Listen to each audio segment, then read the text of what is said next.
নমস্কাৰ education live YouTube চেনেলটোলৈ আপোনালোকক পুনৰ স্বাগতম জনাইছোঁ।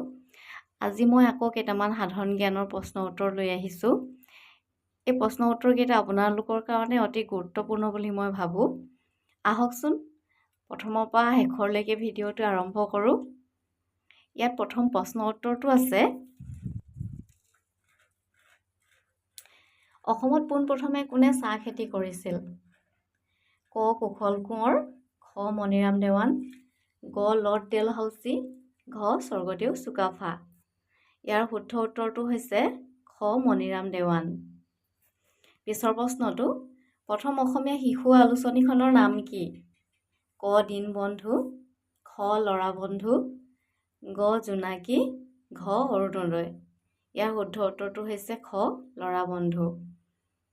মণিৰাম দেৱানৰ সৈতে আন এজন দেশপ্ৰেমিক ফাঁচি দিয়া হৈছিল, তেখেতৰ নাম কি? ক. পিয়লি বৰুৱা, খ. পিয়লি ফুকন, গ. গোমধৰ কোঁৱৰ আৰু ঘ. দুতিৰাম বৰুৱা। ইয়াৰে শুদ্ধ উত্তৰটো হৈছে ক. পিয়লি বৰুৱা। ইয়াৰ পিছৰ প্ৰশ্নটো, পথৰুঘাটৰ ৰণ কিমান চনত সংঘটিত হৈছিল? ক. 1948 চনত, খ. 1947 চনত, গ. 1894 চনত, ঘ. 1897 চনত। ইয়াৰে শুদ্ধ উত্তৰটো হৈছে গ.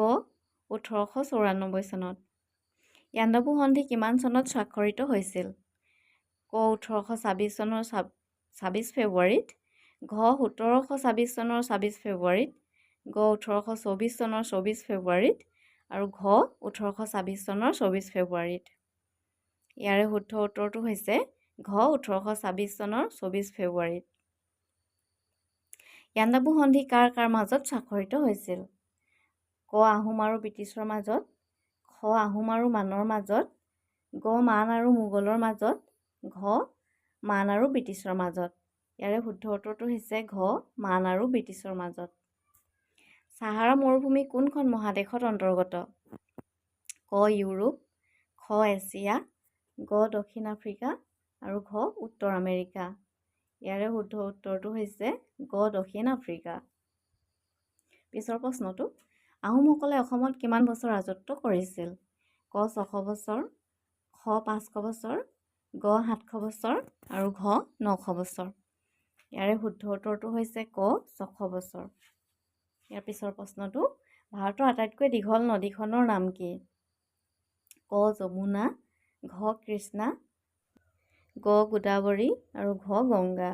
ইয়াৰ শুদ্ধ উত্তৰটো হ'ল ঘ. গংগা। গুৱাহাটী বিশ্ববিদ্যালয় কিমান চনত স্থাপন কৰা হৈছিল?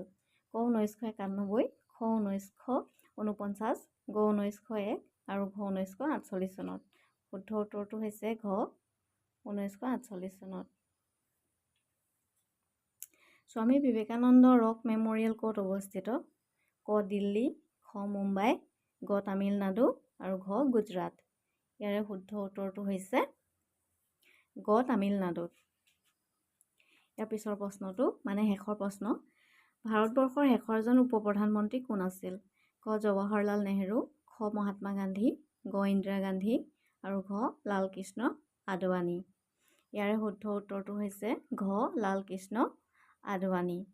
ধন্যবাদ। মোৰ চেনেলটো ছাবস্ক্ৰাইব কৰি দিব বুলি আশা